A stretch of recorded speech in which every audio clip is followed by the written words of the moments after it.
If you're active duty reserve, this episode is for you. I'm with my good buddy Rick Ward, the branch manager of Benchmark Mortgage here in Colorado Springs, and we're going to talk about the difference between a pre-approval and a pre-qualification.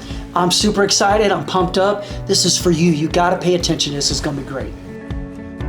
What in the world is a pre-qualification? Well, Daniel and I always like to kind of relate things back to our military careers and experience. And let's talk about before you go on a deployment, it's like getting your equipment inspected before you head out, right?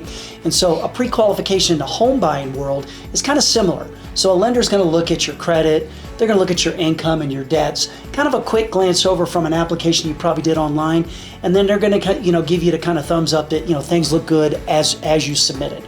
It's almost like getting your boots spit shine for the commander's inspection. It's kind of very similar to that, right? That's all a pre-qualification is. It's just the basics. So Rick, please tell me, what's the difference between a pre-qual and a pre-approval?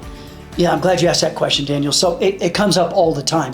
Matter of fact, I get military members that tell me all the time, we've been pre-approved when they really weren't. So let's just dive into that. So the difference between a pre-qualification and a pre-approval, it's almost like taking your PT test, right? You got to pass all the requirements with flying colors. It's also like a security check, right? When they do a very extensive background check.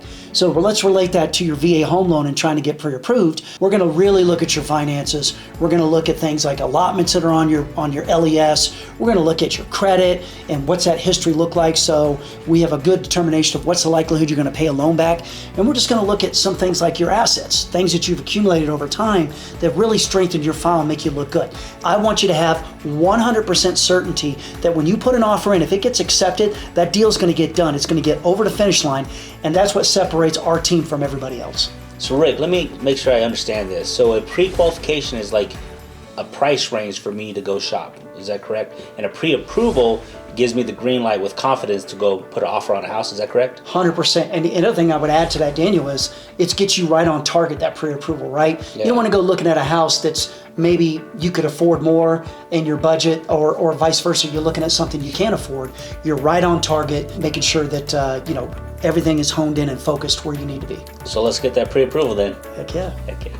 So if you're coming here to Colorado Springs in 9 days, 9 months, it's never too soon to start having those conversations. I think it's really important to reach out to us as soon as you think you're possibly coming to Colorado Springs. Isn't that right, Rick? Yeah, absolutely, because the main reason on that is you don't know what you don't know. So let us do our homework and get you prepared for that PCS move when you're coming, so you don't have any surprises or hiccups, and we can get you into the home that you're looking for, the home of your dreams. All our contact information will be below, so if you have any questions, just leave us a message or reach out and we'll get right back to you. Thank you. Can't wait to see you.